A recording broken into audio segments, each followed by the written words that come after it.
నెల్లూరు జిల్లాలో ఒక కేటుగాడి తతంగం ఇప్పుడు అందరినీ ఆశ్చర్యపరుస్తోంది. కష్టపడకుండా డబ్బులు సంపాదించాలనుకున్న ఈ దొంగ బైకుల దొంగతనంలో రాటు తేలిపోయాడు. తాళాలు వేసినా వెయ్యకపోయినా చిటికలో బైకులను మాయం చేసి జల్సాలు చేసుకునేవాడిగా పేరు తెచ్చుకున్నాడు. చోరీలో తన టాలెంట్ అంత రేంజ్లో ఉండేది. చివరికి సీసీటీవీలకు కూడా దొరకకుండా ప్లాన్ చేసేవాడు. కానీ ఇతని దొంగతనం కథ ఒక చిన్న తప్పుతో బట్టబయలైంది. తన చోరీ కేసులను వాదించేందుకు కావలిలో ఓ లాయర్ను సంప్రదించిన కేటుగాడు ఆ లాయరే తన మోసానికి బలయ్యేలా ప్లాన్ చేశాడు. లాయర్కు ఫీజు చెల్లించిన తర్వాత తిరిగి వెళ్తూ లాయర్ బైక్ను సైలెంట్ గా కొట్టేసి పారిపోయాడు. బైక్ మిస్ అయిన విషయం తెలుసుకున్న లాయర్ వెంటనే కావలి 2 టౌన్ పోలీసులను ఆశ్రయించాడు. ఫిర్యాదుతో రంగంలోకి దిగిన పోలీసులు అతనికే బైక్ ను కొట్టేసిన తన క్లయింట్ అని తెలుసుకుని షాక్ అయ్యారు. తన క్లయింట్ చేతిలో తాను దొరికిపోవడం లాయర్ కు భారీ షాక్ ఇచ్చింది. ప్రస్తుతం ఈ విచిత్రమైన కేసు మీద విచారణ కొనసాగుతుందని కావలి 2 టౌన్ సీఐ గిరిబాబు మీడియాకు తెలిపారు.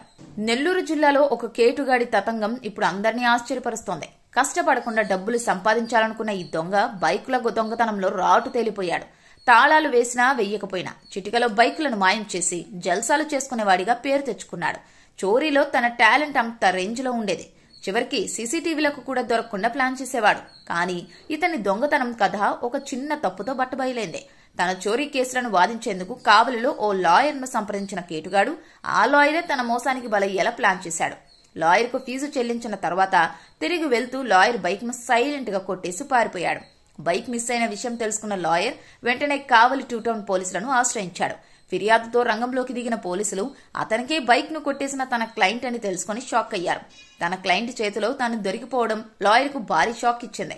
ప్రస్తుతం ఈ విచిత్రమైన కేసు మీద విచారణ కొనసాగుతుందని కావలి 2 టౌన్ సీఐ గిరిబాబు మీడియాకు తెలిపారు.